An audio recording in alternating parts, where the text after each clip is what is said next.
A paz do Senhor, meus irmãos, minhas irmãs, sejam muito bem-vindos ao nosso canal É Tempo de Ensinar EBD, um canal exclusivo para os amantes da escola bíblica dominical. Você já me conhece, eu sou Adriano Ricobelo, sou professor da escola bíblica dominical aqui na cidade de Franca, interior de São Paulo. Também sou professor do CAPED, Centro de Aperfeiçoamento de Professores da Escola Dominical. Ministro aula também para professores e professoras aqui na cidade de Franca. E sou presbítero aqui da Igreja Assembleia de Deus. Você que está aí do outro lado, seja muito bem-vindo. Hoje nós iremos falar sobre a lição de número 9, uma lição muito importante que é o complemento da lição de número 8, ao qual nós iniciamos aí com o capítulo de número 6, falando sobre a justiça, os atos de justiça. Hoje iremos falar sobre a oração e o jejum. Enquanto você prepara aí as suas anotações, o seu bloco de notas, a sua caneta, a sua Bíblia, a sua revista, eu quero deixar alguns recados bem rapidinhos aqui. É concernente ao nosso novo quadro no canal, que é o Psicoteologando, ou seja, a minha esposa, Daniela Ricobelo, que é psicóloga, ela irá fazer, já está fazendo uma abordagem psicológica sobre o tema. Então, nessa abordagem psicológica que ela vai fazer dessa semana, ela irá abordar orando e jejuando como Jesus ensinou, dentro de uma abordagem psicológica, tá bom? Então isso é muito importante para o seu crescimento como professor e professora, tá bom?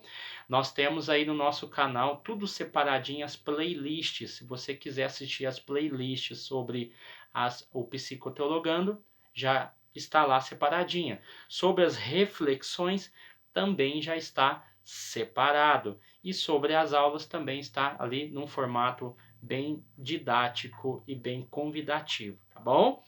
Vamos lá para a nossa lição de número 9. Vai falar orando e jejuando como Jesus ensinou.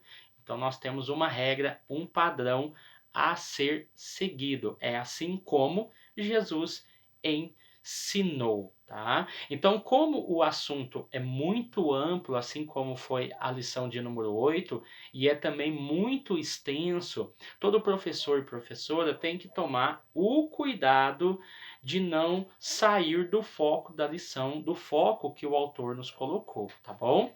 Então vamos lá, o texto áudio nosso vai dizer que vai usar o exemplo de Paulo e Barnabé, quando, orientado pelo Espírito Santo, eles foram separados após um período ali ao qual eles estavam orando e jejuando.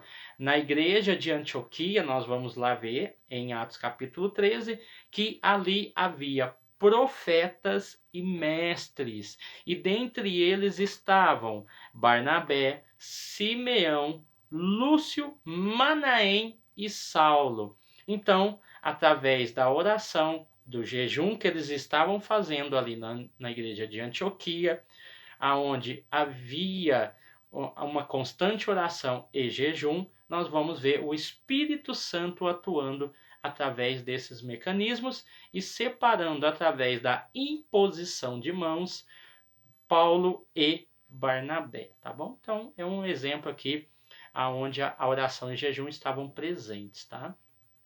A verdade prática, a oração e o jejum são disciplinas espirituais que potencializam sensivelmente a vida piedosa do crente. Então, já na verdade prática, você já faz uma associação com a lição de número 8. Por quê? A oração e o jejum potencializam sensivelmente a vida piedosa. Por que vida piedosa? É aquilo que nós aprendemos na lição 8. Os atos de justiça, a vida piedosa, tá bom? Então, assim, só aqui já poderíamos parar uma meia hora para falar, tá? A página 62, na leitura bíblica em classe, nós vamos ver que aqui nós estamos no capítulo 6, lição de número 9, tá? A lição de número 8 inicia o capítulo 6 e ela vai falar nos primeiros versículos, que é do 1 ao 4, que nós estudamos, sobre a esmola, que nós já aprendemos lá, se você não assistiu, assista, que é os atos de justiça. Do 5 ao 15, versículo, nós vamos ver sobre a oração. E do 16 ao 18, nós vamos ver sobre o jejum. O esquema colocado por Jesus é praticamente o mesmo, tá? Concernente à esmola, porque se você pegar o versículo 5, ele vai fazer uma advertência, ou seja, quando orares, não sejam como os hipócritas. Nós já aprendemos a referência de hipócritas na outra aula, tanto no grego quanto no hebraico. É importante você reportar a aula se você não assistiu, tá bom? Como ele fez uma advertência, ele vai nos colocar, fazer uma colocação. Mas quando tu orares, entra no teu quarto, fecha a tua porta e ora ao teu pai. Ele vai te ver em oculto. E o teu pai que te vê em oculto, ele vai te recompensar. Esse é um ponto. Mas não basta apenas você fechar a porta do seu quarto e orar.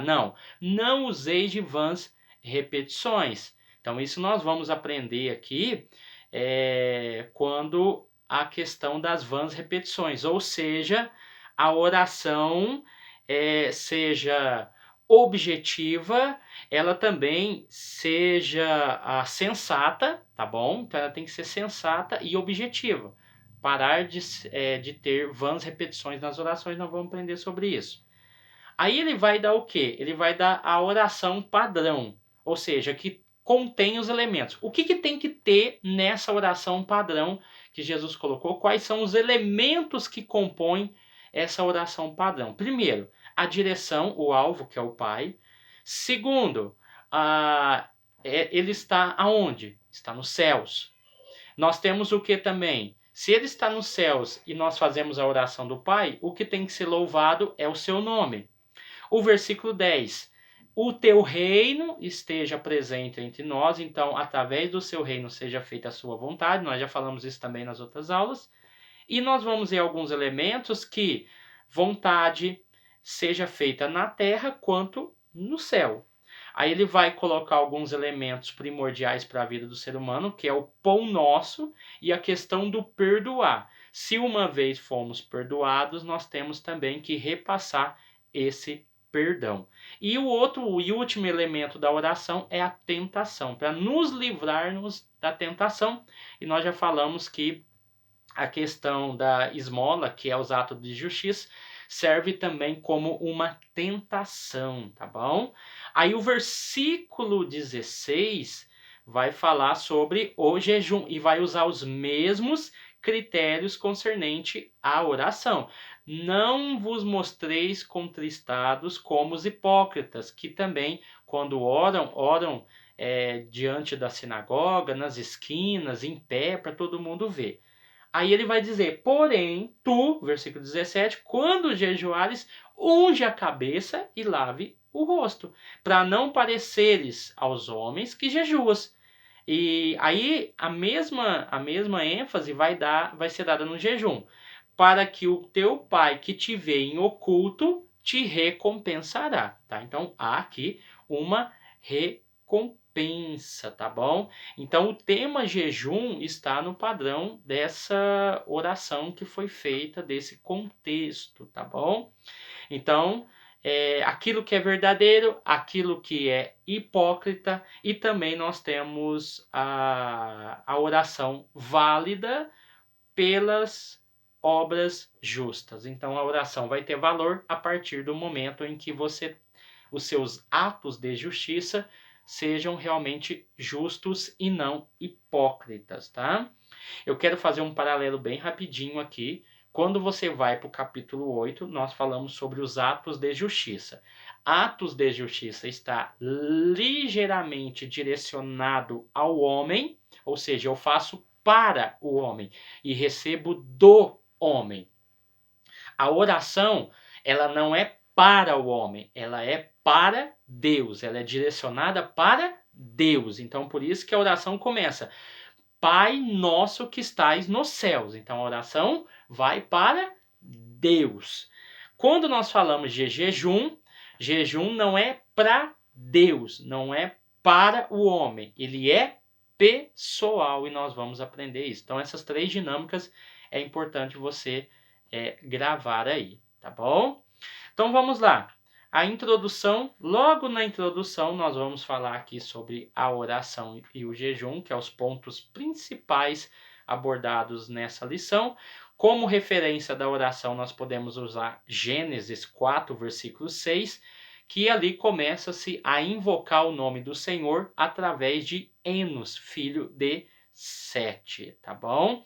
Oração também, ela tem como significado comum a ideia de tornar-se agradável a Deus. Então, quando eu faço uma oração, quando eu oro a Deus, é como se isso me fizesse me tornar agradável, me torno agradável diante de Deus. Deus me aceita mediante a minha oração, e essa oração ela tem aí os seus requisitos básicos. Então você se torna agradável quando você menciona já no início da sua oração a pessoa do Pai, direcionado para ele, tá bom? E o jejum nós vamos ver daqui a pouco, tá? O tópico 1, subtópico de número 1. A oração é um diálogo com o Pai. A natureza da oração, subtópico de número 1.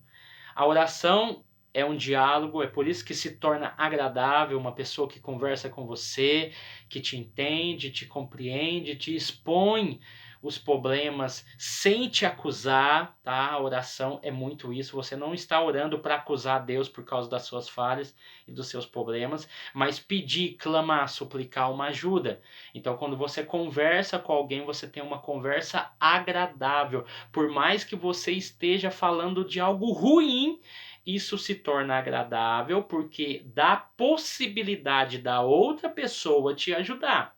Você pode conversar com uma outra pessoa e dizer e falar sobre coisas ruins. Mas quando você abre uma porta para que a outra pessoa te ajude, isso se torna agradável, porque você tem a oportunidade de ajudar. Então, a oração com Deus é isso. Você coloca os seus problemas, indagações, dúvidas e questões, e como você dá liberdade de Deus, ele vai fazer o quê?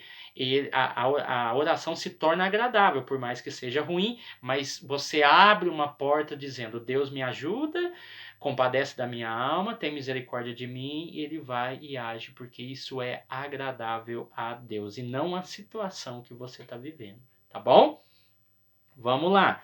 Aí aqui vai dizer o seguinte, ele vai colocar que existe as formas, e essas formas são em confissões, adoração, comunhão e ação de graça. Paulo também vai exortar essa questão da oração, tá?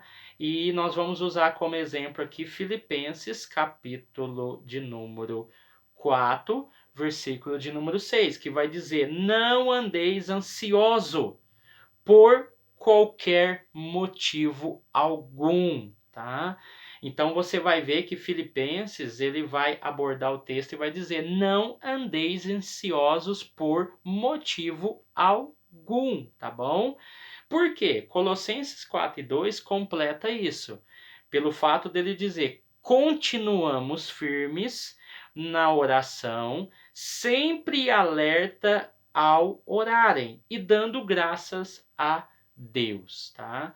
Quando nós estamos falando de graças a Deus, nós estamos expondo a nossa oração e sendo gratos pela liberdade que nós temos para com o Pai.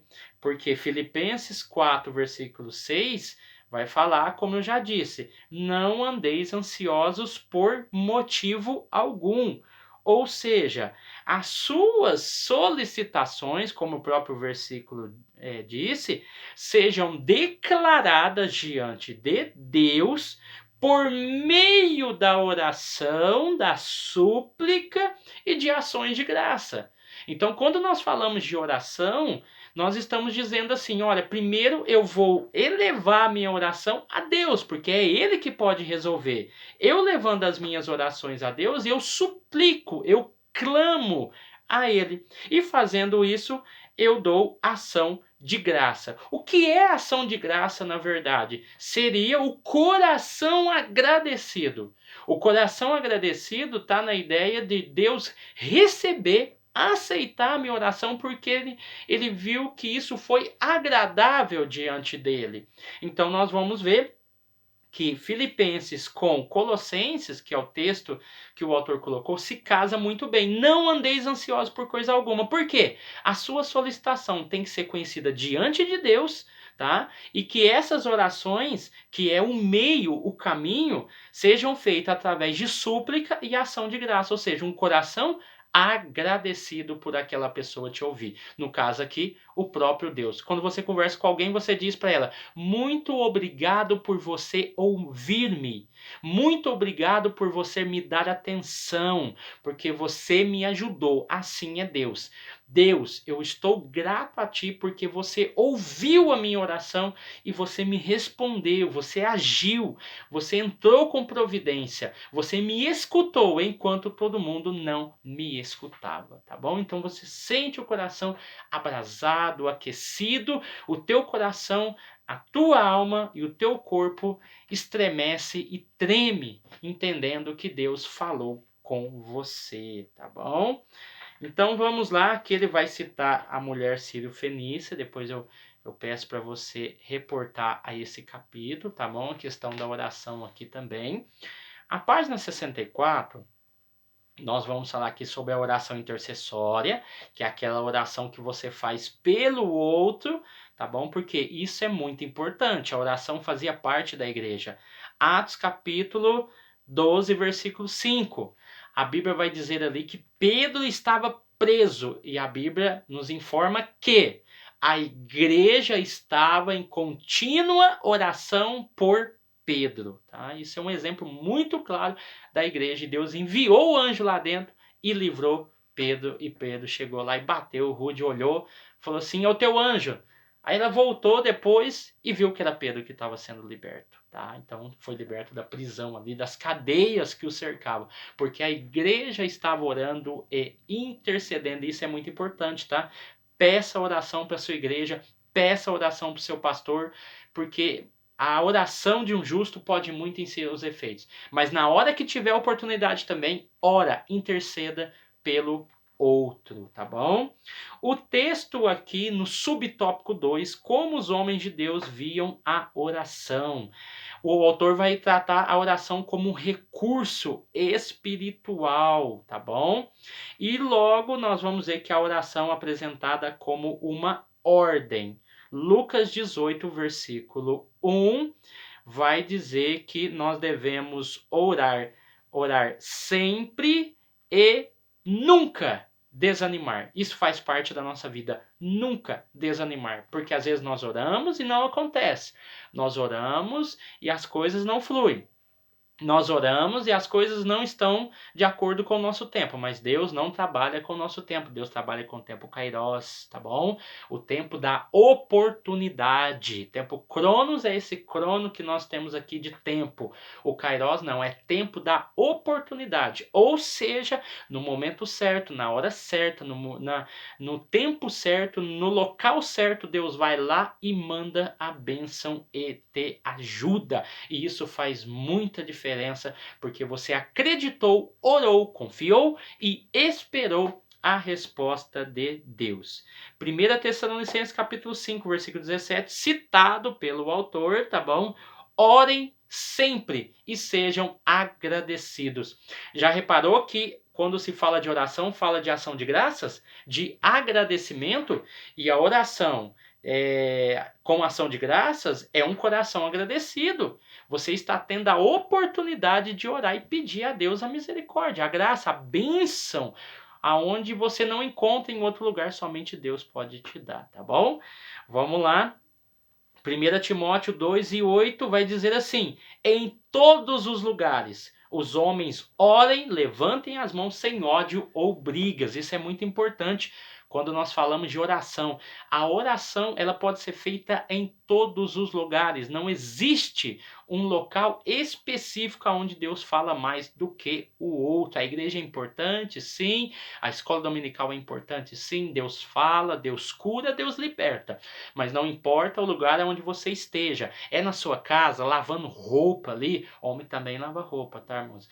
Pode estar lavando roupa ali, tá lavando a louça, tá limpando a casa, tá trabalhando lá no seu serviço. Você tem a oportunidade de orar, ore para que Deus venha abençoar. Você recebeu a oportunidade de fazer a oração da manhã na tua empresa, faça a oração da manhã, porque não importa o local, não importa quem está ouvindo, o importante é que você está decretando as bênçãos do Senhor para aquele povo. Então não perca a oportunidade, tá bom?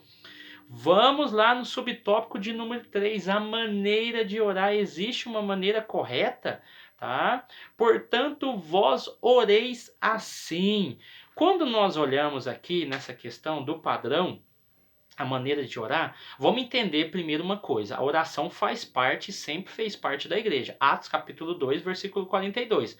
Nós vamos ler lá que a igreja era alicerçada sobre a doutrina dos apóstolos, ela também era alicerçada na comunhão, no partir do pão e na oração. Você vai ver que a oração ela está como último elemento, assim como no capítulo 6 de Mateus, a oração ela está em segundo plano. Se fosse hoje, a gente colocaria a oração em primeiro plano. Jesus falou, não, primeiro vem os atos de justiça, porque os atos de justiça revelam aquilo que você pede em oração. E aquilo que você pede em oração revela os seus atos de justiça. Porque às vezes as pessoas não te veem orar. Elas não vão te ver orar. Porque você está no seu particular, na sua casa, na igreja, mas elas veem o que? Os seus atos de justiça. Automaticamente entendem, se isso não for um ato hipócrita, é lógico que nós aprendemos isso. Se não for essa questão, a Bíblia vai nos fazer essa referência de que esses atos refletem aquilo que você ora, tá? Então, olha aqui, não existe um padrão, mas está incluído.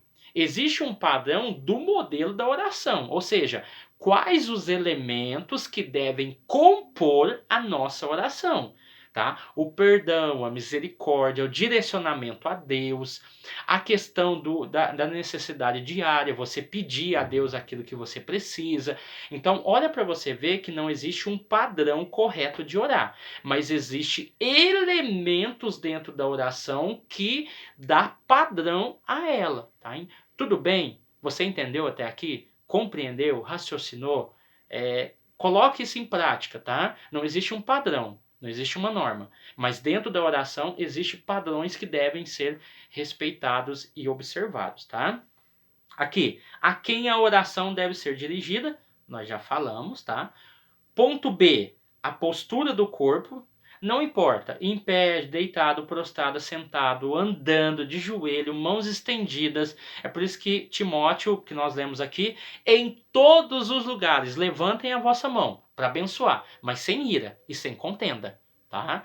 Então olha aqui para você ver, em pé, deitado. Tem muita gente que quer forçar as pessoas a orarem ajoelhado. Às vezes tem irmãos que têm problema de joelho, tem problema de saúde. Então se ele orar sentado, irmão, não tem problema nenhum. Tá? Vamos tomar cuidado com isso. Às vezes o pastor, o líder quer obrigar as pessoas a ajoelharem ali 1 hora, meia hora, 40 minutos, 2 horas e quer que as pessoas fiquem ali ajoelhadas. Vamos tomar cuidado com isso. Nem todo mundo tem essa condição.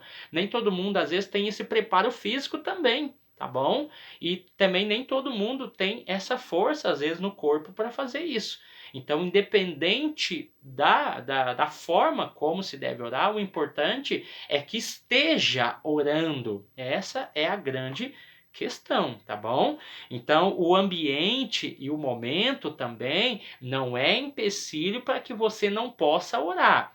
Lembre do exemplo de Paulo e Silas. Paulo e Silas estavam na sua segunda viagem missionária e o texto vai dizer que eles foram presos, encarcerados. E a Bíblia vai dizer que nesse momento em que eles estavam presos e encarcerados, a Bíblia vai dizer que eles começaram a orar e a cantar, tá?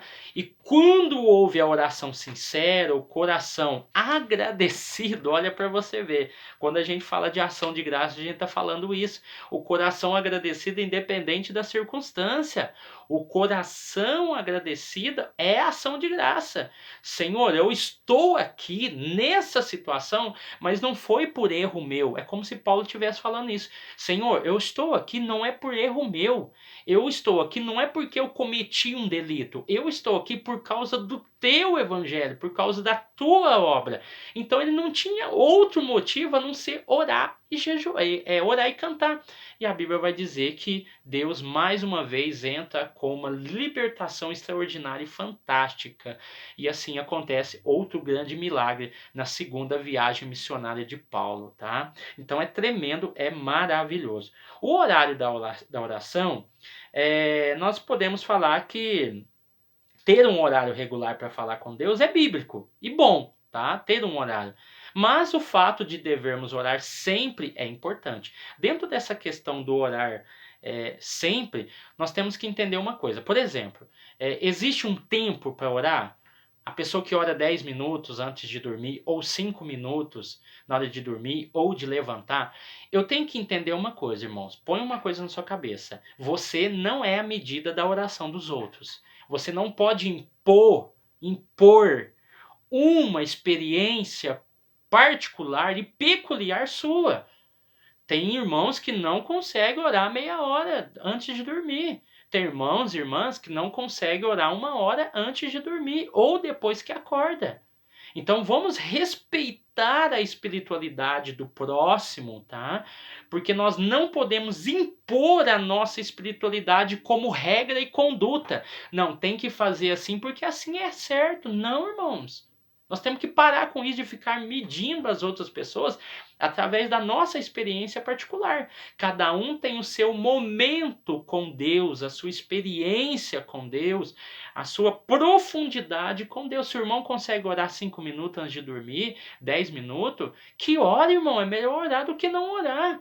Se você tem a oportunidade de orar na sua fábrica, enquanto muita gente não tem, ore, abençoe. Na sua empresa. Então, esse momento é muito peculiar, é muito particular. A vida de muitas pessoas são muito corridas.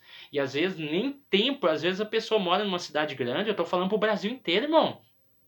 Às vezes a pessoa mora numa cidade grande, eu moro no interior de São Paulo, uma cidade pacata, uma cidade linda, maravilhosa, mas muito tranquila, ao qual eu saio do meu trabalho e dentro de 10 minutos eu tô na minha casa, em alguns lugares mais longe, 20 minutos. Mas eu tenho pessoas que vão trabalhar e chegam em casa meia-noite, 1 hora da manhã, sai de casa, sai do serviço 5 horas. Aí eu vou exigir que a pessoa ore meia hora antes de dormir. Irmãos, eu estou sendo hipócrita. Eu estou querendo impor uma coisa que tá fácil para mim.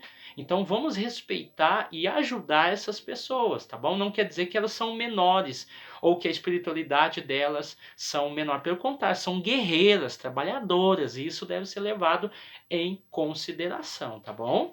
Vamos tomar cuidado com isso. Aí aqui ele vai falar sobre o decoro na oração, sobre o estado do coração na oração, coração puro, sincero, sem mágoa, sem tristeza, sem angústia com o próximo. É por isso que a oração que tem como padrão os elementos, tá? Perdoa-os nas nossas dívidas, assim como também nós perdoamos quem tem nos ofendido, tá? É muito simples. Vamos lá. Então essa oração ela pode ser feita em qualquer lugar, tá bom? Na rua pode ser feita, mas desde que você não queira se aparecer. Aniversários, casamentos, velórios, tá? Eventos, na empresa, enfim, nós podemos usar esse mecanismo que o autor colocou, que é um recurso espiritual, tá bom? Vamos lá, o tópico 2 vai falar sobre a oração que Jesus ensinou. O subtópico de número 1 vai falar assim, ó, Jesus não condenou a oração em público, isso é fato. Jesus condenou a hipocrisia. dos fariseus que oravam em pé, oravam na sinagoga com o intuito de aparecer. Assim também como na lição de número 8 falamos sobre a hipocrisia concernente aos atos de justiça, tá bom?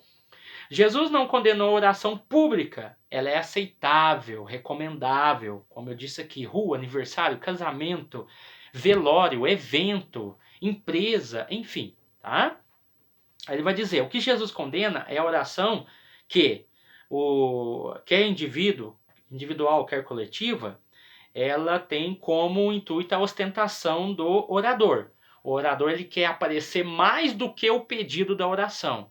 Quando o orador ele vai orar, ele começa a orar ali, quer orar para o fazendeiro, o cara que criou o gado, porque a carne está ali, o alimento está ali, ele começa a orar pelo fazendeiro, começa a orar pelo cara que cuidou da vaca, e ele vai indo, e aquela oração ali está com o intuito dele aparecer. Aquela oração que ele começa a usar pelo seu beneplácito, não sei do que, e começa a colocar atributos na pessoa de Deus ao ponto das pessoas pararem, peraí, o que ele está orando? Ele começa a usar tanto termo difícil na oração que ele perde o foco, o objetivo da oração. A oração do justo pode muito em seus efeitos, mas ele começa a esmerilar a oração. Falaram esses dias no YouTube das pessoas, dos cantores, que esmerilam o hino. Tem pregador, tem orador que quer esmerilar a oração. Ele quer falar de uma tal forma que as pessoas não compreendem o que ele está falando. A oração é objetiva, simples e tem que ser eficaz, tá bom? Vamos lá. Jesus, subtópico de número 2, do tópico 2. Jesus quer que sejamos discretos. A Bíblia vai dizer, entra no teu quarto, fecha a tua porta. Nós acabamos de falar que a oração em público não é pecado. Mas nós temos também uma segunda opção, que é, entra no teu quarto, fecha a tua porta e ora ao teu Pai, que está em secreto e de forma oculta também te recompensará. Na questão das obras, dos atos de justiça, nós falamos sobre a recompensa daquele que faz a obra e Jesus recompensa de forma pública. Aqui também a oração. A palavra aqui para quarto é tameion, tá bom? É o grego, o quarto mais central, seguro, tá? Mais retirado da casa. Aquele quarto ao qual não existe um quarto reservado, mas aquele quarto onde você tem a liberdade ali de glorificar a Deus e orar ao Senhor. Então é o tameion, tá bom? É o quarto mais central, seguro. Hoje seria, trocando em miúdos, o quarto de hóspede, tá bom? Só para você ter uma ideia. No ensino de Cristo, em Mateus 6, a ênfase não é o lugar, mas a atitude de quem ora, tá? Então, a atitude. Tem muita gente que ora dentro de um quarto. Já ouvi gente falando, pessoas falando que tem pessoas que oram em cima do telhado. Parece engraçado e irônico, mas tem pessoas que fazem isso, porque é o lugar mais tranquilo da casa dele. Então, ele ora no telhado. Então, não tem um local, mas a atitude, tá bom? Fora de casa, do lado de fora, no quintal, enfim, a vigília no monte. Não importa o local, irmãos. O importante é a atitude, tá? A oração sincera. Não useis de vãs repetições, subtópico de número 3. Aqui vai falar sobre o balbuciar. O balbuciar, na verdade, é a conversa tola. Ou seja, é a repetição de nomes para Deus.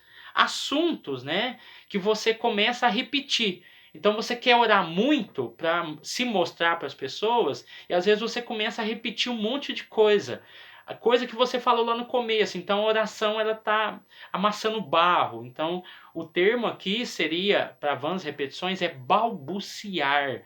Ou seja, palavras tolas, palavras que não têm nexo. Você começa a chamar a Deus de vários nomes e aí você começa a complicar a situação. Você começa a expor o mesmo assunto toda hora e você cria tempo, mas não cria conteúdo específico e lógico, tá bom? Então vamos lá. Então Jesus não desprezou os longos períodos de oração, mas que essas orações sejam bem objetivas e que não fique somente no balbuciar, tá? Aí aqui nós vamos falar sobre a questão de Tiago capítulo 4, versículo 3. Pedis e não recebeis. Por quê? Porque pedis por motivações erradas, simplesmente para gastar em vossos deleites. Então esse tipo de oração ele não vai surgir efeito. No mesmo livro, Tiago 1:5, se algum tem falta de sabedoria, roga a Deus que a todos concede e dá, né, com liberalidade e com alegria. Então, oração, se você tem falta de alguma coisa, peça a Deus que ele vai te dar, tá bom? Então vamos ver. A oração mais longa de Jesus vai estar lá em João capítulo 17, para nós deixarmos bem claro aqui a questão da oração. Ele falou sobre a glorificação que vinha através da cruz, ele falou sobre os discípulos, orou pelos discípulos e pela igreja que haveria de vir. João 17 é a oração mais longa de Jesus, tá bom? O tópico 3 vai falar sobre a oração em jejum. Nós já vamos especificar o jejum para começar a terminar. O subtópico de número 1, oração em jejum, uma combinação perfeita, tá? A oração e jejum são vistos como atos que revelam disciplina, tá bom? Então, nós vamos ver aqui que oração e jejum está na questão da disciplina. Os aspectos bíblicos sobre o jejum, subtópico de número 2, vai dizer aqui que alguns eventos vão estar associados ao jejum, a questão da lamentação, assim como se vestir de saco de cinza era um efeito de lamentação e de humilhação, assim também é o jejum. Pela lei mosaica, havia somente uma situação ao qual o jejum era exigido, que era, no caso, a expiação nacional, que era exigido um jejum. Mas, biblicamente, Deus nunca ordena que o povo jejue de forma regular. Tá bom? Então aqui nós vamos ver que o jejum ele não é tão específico quanto a oração de forma bíblica, tá? Nós vamos ver na Bíblia exemplos como Moisés, Elias, Jesus, que jejuou 40 dias e 40 noites de questões espirituais, porque ninguém consegue ficar sem beber água e comida ao mesmo tempo. Sem água não, sem comida sim. Então nesses casos aqui, Moisés vai jejuar 40 dias e 40 noites por 2 vezes, Elias por uma e Jesus por uma, tá? Então nós vamos ver que aqui, quando Lucas 18:12, Jesus não estabeleceu dias fixos sobre o jejum. Ou seja, nesse período aqui de Lucas 18:12, nós vamos ver que os jejuns eram feitos à segunda e quinta-feira. Quando nós olhamos para a igreja primitiva, nós vamos ver que na Didaquê, que era um livro utilizado no primeiro século, nós estamos falando aí do primeiro século, o jejum ele era feito às terças-feiras e às sextas-feiras, tá? Não era algo muito comum praticado pela igreja não, tá bom? Da igreja primitiva. Somente a partir do século II e século III que nós vamos ver essa prática sendo utilizada somente em dias anteriores à Páscoa e dias anteriores ao batismo. E isso no século II e século III.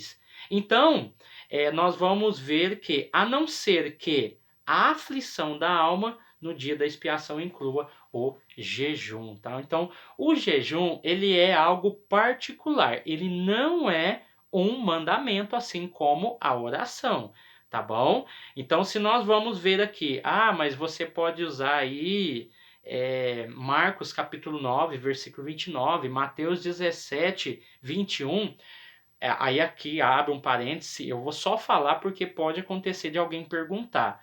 Mas e a Bíblia fala que essa caça de demônio não sai com jejum e oração.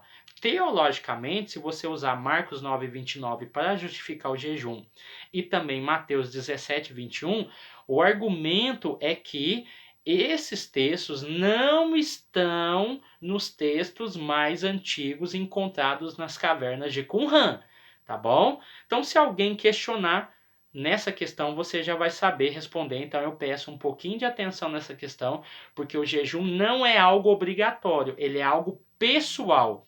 Eu faço se eu entender que há uma necessidade de abster-se de alguma coisa. Eu não tenho obrigação de jejuar, mas eu tenho obrigação de orar. A oração me alimenta, tá bom? Então o jejum, ele é um elemento que não é obrigatório, tá bom? Mas ele é essencial para a vida cristã, mas não é obrigatório como a oração e os atos de justiça, tá bom? Então, essa é a aula de hoje, meus irmãos. Eu quero agradecer muito a presença de vocês. É uma aula extensa, como eu falei, é ampla, mas nós temos que tomar o cuidado para não sair do foco. Amém? Deus abençoe.